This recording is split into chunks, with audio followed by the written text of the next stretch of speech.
interesting post over at SB Nation's LSU site, and the Valley Shook yesterday, which just flat out said, it's an opinion piece, but flat out said, we're not having college football this fall.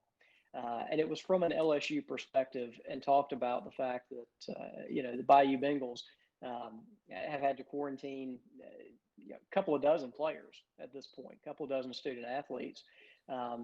And there's no absolute certainty on this, but it looks like that was an outbreak that was centered around the off-campus Tigerland bars, right there on Highland Road in Baton Rouge. Over 100 cases have come out of there. Several of those establishments have been shut down in the past 72 hours. The problem that you have is that there's a real distinction between what is possible and what is practical in terms of the response, both at the administrative level and the team athletic level. College kids do not make the best decisions, even in the best of times. Asking them to make appropriate decisions as captaining the ship of public health is really a recipe for disaster, and that, I think, is the realistic problem that a lot of folks are not really coming to terms with.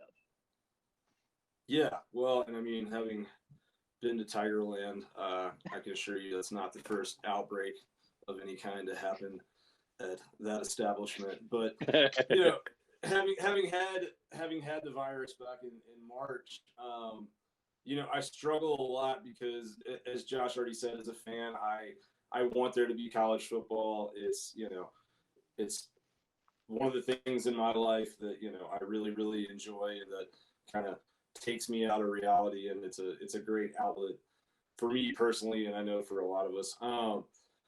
When it comes to I had the thing, and I know what it was like, and I know it's different for everyone, and a lot of people have no symptoms, and a lot of people have bad symptoms, and some people are ending up in hospitals on ventilators, some people are dying, some people never know they had it.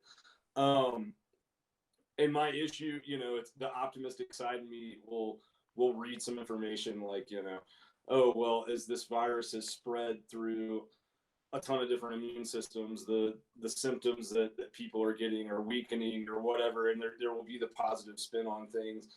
And then I'll go back and remember how I felt for 3 weeks in March, laying on the couch and asleep for 18 hours. So, it's like, so what is the tipping point? It's like, are we going to decide as a society and as college football, are we going to say, it's okay, and we're going to roll the dice on all these kids getting it, even though they're finely tuned athletic machines, despite the fact that maybe one of them has sickle cell they don't know about, or one of them has another pre-existing condition they don't know about. And then what happens if, worst case scenario, someone gets coronavirus at a football practice or in a weight room and they die? I mean, that's what happens to the universities from a legal standpoint. And Jeremy, you're much more qualified to answer that than I am, but it's a lot of what ifs that if I was an athletic director, I would be very, very afraid of.